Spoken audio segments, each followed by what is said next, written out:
I'm Cade. I'm Braden. I'm Campbell. And this is our skit.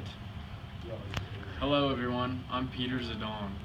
Today on London Weekly, we have the privilege of interviewing controversial individuals Helmholtz, Watson, and Bernard Marx.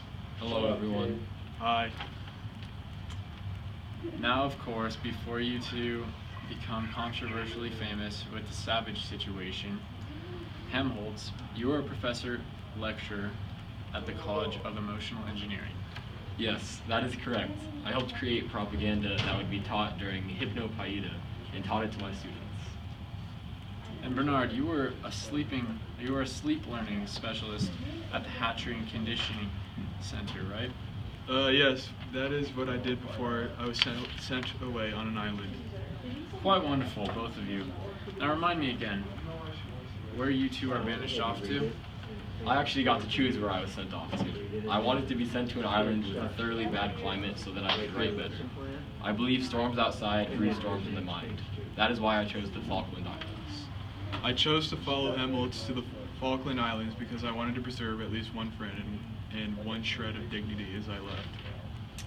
Us mainland folks have very little knowledge about life on the islands.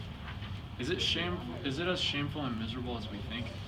Actually, life isn't so bad on these islands. My writing is as piercing as ever, and although I don't get to enjoy the semi-fame of my past life, I'm glad my work is changing for the better. At first, I carried this shame with me everywhere. My appearance was making it go away, my appearance was not making it go away any faster either. Later, I came to realize that all the people around me were unfit for society's model in their own way, and I am now able to thrive and reach out more than I previously had.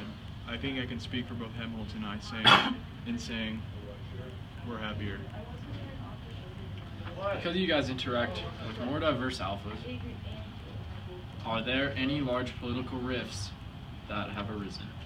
Jealousy and moral variations have created a little tension on the constrained islands, but without a very formal operational government, it doesn't get in the way too much.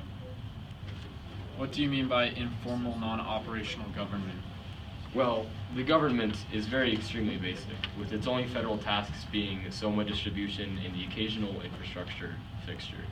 Trade occurs with the London mainland and other societies, but mainly just the necessities, with little room for many variables. We live very minimalistically, away from all the deep city interactions and feely fears. What are some new traditions you have been subjected to on the Falkland Islands? There don't seem to be any gravity-breaking traditions that have arisen on the island so far. We like to stick to the traditional Ford worshipings, even though our society is so different. How does the economic side of things work? Who works the lower jobs? It may seem shocking, but we do have some lower caste individuals on the island in order to run the small jobs. But it's different than how you guys typically run it. We've learned to socialize and accept everyone in the caste, which I know goes directly against your Hypnopaida moral training, but it simply improves everyone's life, and you get to see the individual characteristics everyone possesses. As I mentioned before, we have a small federal government, yet little room for entrepreneurial enterprise. We mainly get handed oddball experiments from the mainland, from different mainland societies to test and run with our unique testing ideas, techniques, and technology. Well, folks, I'm sorry, but that's all the time we have for today in our evening broadcast. I hope you can reflect on what you've learned from these gentlemen at your obstacle golf courses tonight. Bye-bye. Bye-bye.